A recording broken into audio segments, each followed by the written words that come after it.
哪个牛校去做教授或者啥的。本科是那个耶鲁大学，然后现在是在哈佛法学院读书。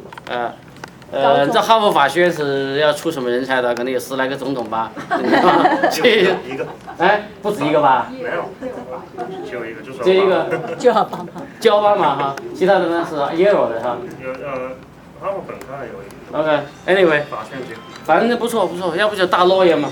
哎，高中在哪？他的高中是 Walton 是吧？就是 Marietta Wheeler 啊。OK， 那个他正好呢，就是说现在有时间在家，然后很愿意跟我们分享一下。他另外还有一个比较 unique 的 experience， 他在那个Yale 的那个 admissions office 是干什么？帮忙打工还是做什么？反正我一个朋友是。反正有很多类目，所以呢可以跟大家分享一个是他自己的亲身经历，还有他自己看到的、听到的，还有同学那听来的、教授那听来的，所以这个是一个非常难得的机会。下面请他讲。穿这个样子，你有吓到什么？我下午在做搬运工。Okay, well, 谢谢 ，Thank you for the introduction. I was a student of this Chinese school for about 12, 13 years. I was part of the original class in 1992, and I think it was about 20 of us in somebody's attic somewhere. But the Chinese school has come a long way, as all of you can see, and I'm very honored to be invited back to give this talk. And I'm also a little embarrassed because I haven't taken any Chinese after Chinese school, and so I'll be talking to you in English. That's okay. You can ask me questions in Chinese though, 我至少可以听得懂。So tonight I just wanted to talk about a topic that our community as a whole tends to obsess over, and that's how the application process works at America's elite colleges. And I decided to do this talk because one of my best friends in college happened to work for the Yale admissions office as an interviewer. And so he was able to tell me a lot of, I guess, insider information about how the process works. And that's really what I plan on that's what I plan on talking about. But first I want to get an idea of sort of what my audience is. So raise your hand if you're a senior in high school. No, if you're a senior, you would have already applied. A junior in high school, or if your kid is a junior in high school. So that's, okay, some of you. Sophomores? Okay, another handful. Freshmen? And younger. Okay, that's what I was afraid of. Okay, so I'll try to balance this talk between things you can do in the long term and things you should pay attention to as you're filling out your applications, as a few of you are going to be doing in the next few years. So to start off, generally, what do colleges look for? They look for students, and this is very obvious. First, you have to be academically strong. Colleges want to make sure that whoever they admit can handle all the coursework, and really, as far as academics, it's your grades and the SAT. There's not much you can do there but just study and take the SAT. And I feel like as a community, especially the Chinese community here in Atlanta, we tend to focus on this first point, being academically strong. That's why there's so many of you middle schoolers here today, and that's why you guys prepare for the SAT so early. And we tend to ignore these second two. And that's a mistake that I made when I was applying to colleges. In addition to being academically strong, this is something that people pay very little attention to, and it's very underappreciated. Colleges want their students to be interesting people. And the easiest way to express this is that after reading your application, would somebody want to hang out with you? And this is something that not a lot of people think about when they're filling out their applications. They have their grades, their SATs, their teacher recs, but you really have to try to put in an effort to seem like an interesting person, to seem like an interesting person to the admissions officers. And so there are certain ways you can do that. I'll get into them later. I mean, a lot of this is going to be based on how your personal character shows through in your application, also how your personality comes through, and your teacher recommendations will do a lot. Your interview is going to fill in a lot of the details in this area. But I just want to tell you guys a story so you guys can start thinking about how this sort of second criteria works. I remember when I was in high school, Cornell University sent an admissions officer to talk to our high schooler. And she was trying to make the same point, and she said, well, they got one applicant one year whose grades were, mediocre to pretty good. They weren't great. Whose SAT scores were about the same, middling, above average, but not stellar. However, in his backyard, he cultivated this rare species of lily pad, and he was one of only 2 such cultivators in all of North America. He got in. So I'm not saying that you should go and cultivate lily pad in your backyard, but you should be aware that there is this interesting factor that's there, and that's very important, especially for the higher ranked colleges. And then third, colleges want students who are determined to change the world. And I feel like this is where I screwed up when I applied to college.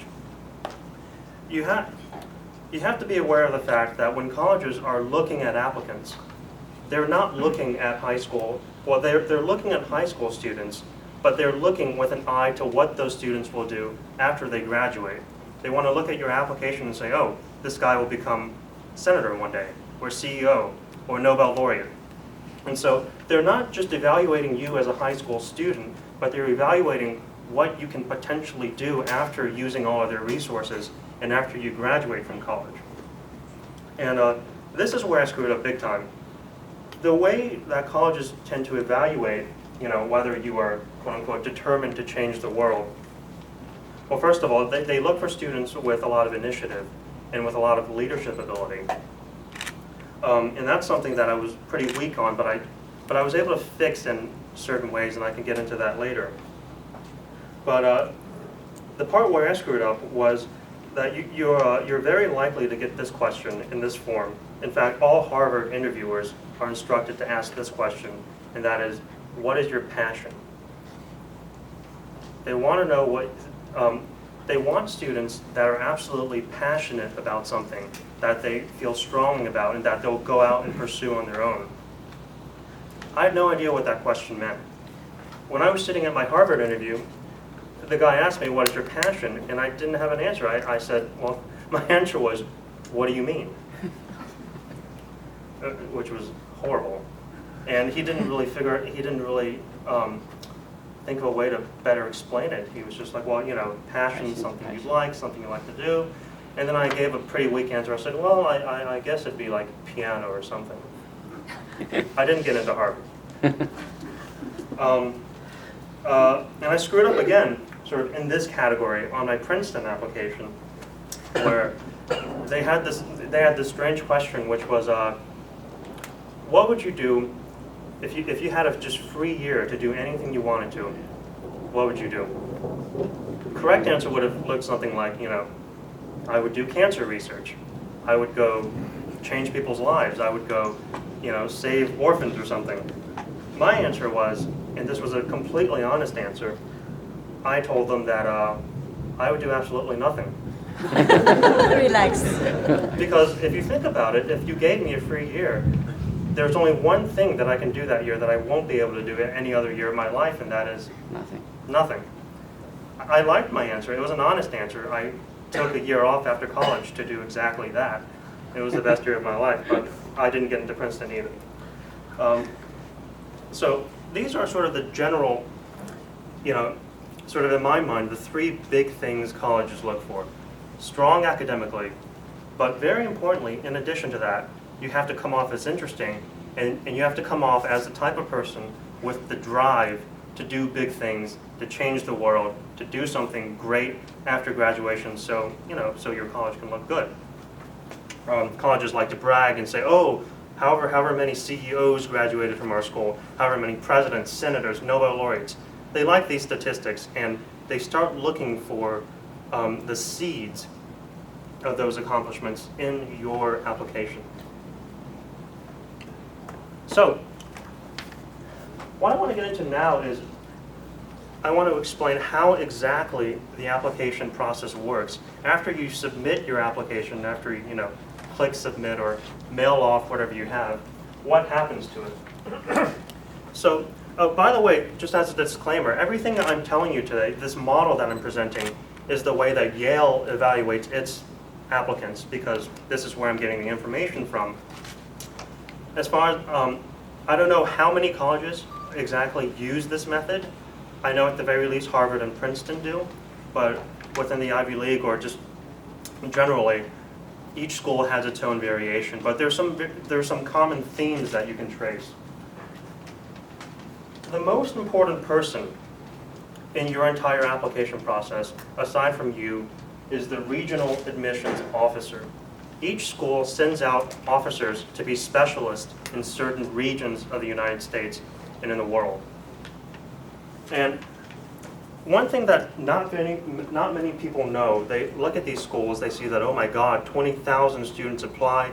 I'm competing with students all over the country, all over the world. That's not true. You're competing with the students in your neighborhood because you are all filtered through the same regional admissions officer.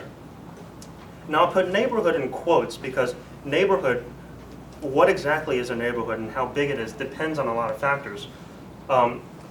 Obviously how many students from a particular area apply, how competitive the student applicant pool is in a certain area, and certain other sort of geographical, demographic, socioeconomic factors can all determine what exactly a neighborhood is.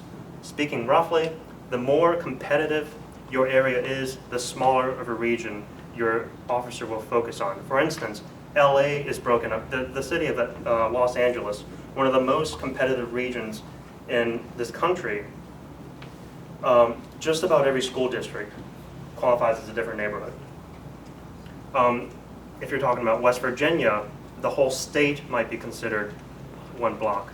And so this is all very contextualized, and you're compared to students roughly in your same area. I guess for most of you, you'll be competing against other students in the metro Atlanta area. And so this is something to be, so this is a very important point. By the way, this is just trivia. I heard through the pipelines that, well, I had a roommate, actually, freshman year at Yale, and he came from Valdosta, Georgia. Valdosta, Georgia, this is what somebody in the office told me. Sort of southern Georgia, the rural parts of Georgia, is a region with probably one of the highest admission rates for Yale in the country. Because 4 students applied and 1 got in, that's 25%. And so you have to be aware of these regional differences and know that, your region, your neighborhood is going to set the standard by which your application is going to be measured.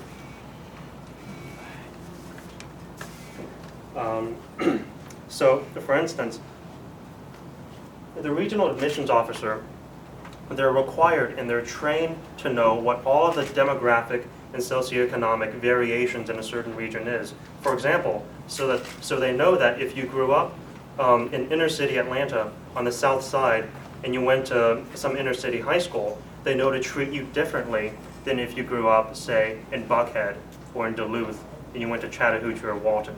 And so the regional officers, they are trained and they're required to be very familiar with their assigned regions, and they know what all the different variations are. Okay. And the second point you need to know about your regional admissions officer is that they're the first person to actually read through your file once it's complete. And something to keep in mind as you spend weeks or sometimes months filling out your applications, each application gets maximum 30 minutes of time from the admissions officer. That's 30 minutes to read, evaluate, and write up a note to the central admissions office about your application. And so all of this time and effort you're pouring into your application, it's really only going to get a glance over from these people. And you should be aware of this, because what you need to, it's very easy to get lost in all the details as you're filling in your application. You spend weeks on your essay, you get it revised, you put all the pieces together. Before you send out your application, you have to read through it, and read through it as the regional admissions officer would in 10 minutes or so, and make sure that it all makes sense when you read it together that quickly, that it's consistent and that it's coherent. Because that's the impression that the regional admissions officer is trying to get from your application. And so, a few notes on consistency. Obviously, your application has to be internally consistent. If you pad your hours, if you say, you spend 8 hours a day doing a certain activity, they'll know. They're trained to spot these inconsistencies, but there are also subtler ones. For instance, if you write about a certain extracurricular activity in your essay, and you say that you really care about whatever this activity is, and you spend lots of time on it, then you should at least have listed this activity, where they ask you to list your activities, and your hours spent on that activity where you listed it should reflect that kind of commitment. And so all the different pieces and parts of your application need to be coordinated to give it that coherent and consistent feel to it. There's a subtler point here. Your application, meaning your entire file, must be coherent and consistent, and there's a variable in here that you may or may not have control over. That's your teacher recommendations, right? So you don't want to be caught in the type of situation where, let's say, your teacher writes you a great recommendation, says so-and-so, great student, participates well in class, gets good grades, and when they get to describe your personality, if they, let's say the teacher portrays you as a shy person, and then you in your essay talk about how outgoing and sociable you are, that's going to kill your application on the spot because there's an inconsistency and they're not going to think you're credible. So know that there's a variable thrown in there with your teacher recommendations. Just a side note, a lot of teachers, mine included, the 2 teachers I asked for recommendations, just as a courtesy, showed me what they looked like. I mean, they just gave me a copy of it. This is golden. I mean, don't ever ask a teacher to see the recommendation they write for you, but if they give it to you, this is a fantastic opportunity because you can take their recommendation in one hand and write your application to map onto it perfectly. When the officer sees that kind of consistency, that can be very powerful for what happens later on in the admissions process. And so that's just a random side note. You want to make sure that everything, the main point is, you want to make sure everything in your application is coherent, consistent. Okay. So after the regional admissions officer gets done reading your file, he can choose either to move it forward or he can choose to kill it on the spot. If he moves it forward, this next phase is very murky because it all happens behind closed doors. But if your application gets moved forward by your regional director, it goes to what's called an admissions committee. Now, I don't know how big the admissions committee is, but just think of it as a group of people sitting around a conference table.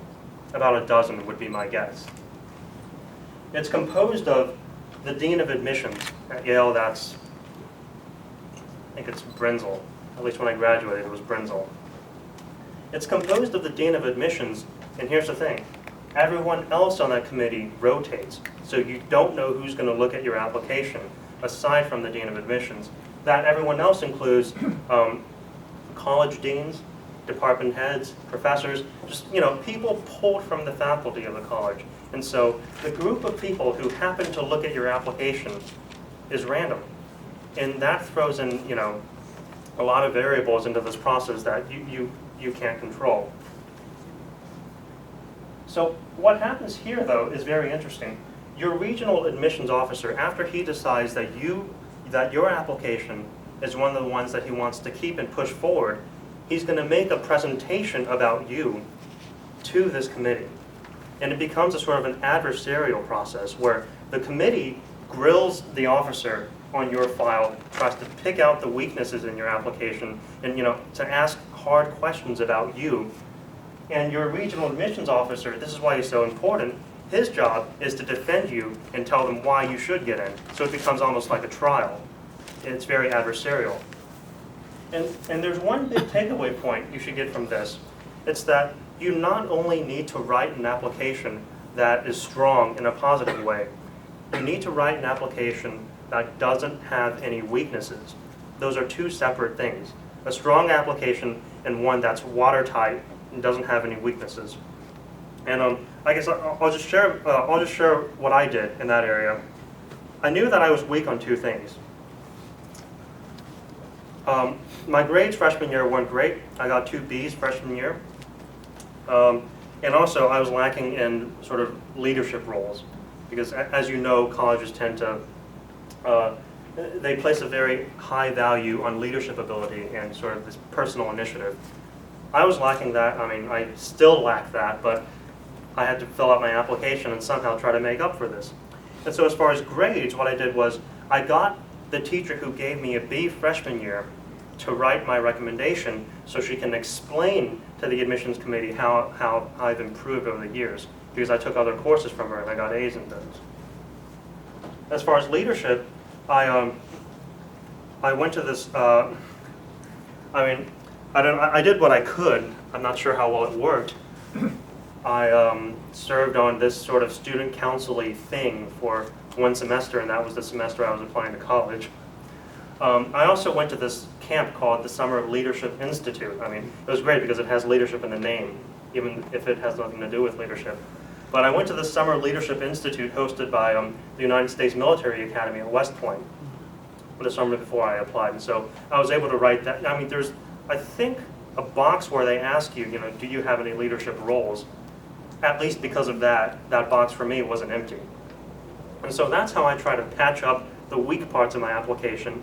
And you need to read your application with the same sort of attitude that the committee will read your application, looking for the weak spots, looking for excuses they might find to reject you, and to sort of think about how to patch them up the best you can.